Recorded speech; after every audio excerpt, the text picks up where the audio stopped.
বিয়ের পরে অধিকাংশ স্ত্রীদের স্বামীর উপর একটা অভিযোগ থাকে, তুমি আগের মতো নাই, তুমি আমাকে আগের মতো ভালোবাসো না।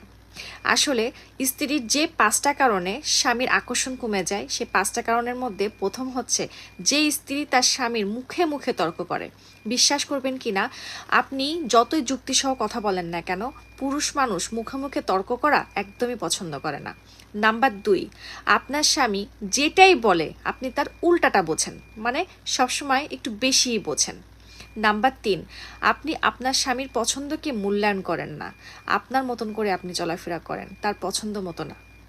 নাম্বার 4, আপনার স্বামীর মতামত নাই এমন একটা কাজ আপনি জিদ করে করতেছেন, যেটা হয়তো আপনার জন্য জরুরি, কিন্তু আপনার স্বামীর মতামত নাই, আপনার স্বামী আপনাকে নিষেধ করেছে। নাম্বার 5, একজন স্বামী খুব সঠিকভাবে, নিখুঁতভাবে, পারফেক্টভাবে সব দায়িত্ব পালন করা সত্ত্বেও যে স্ত্রী শুকরিয়া আদায়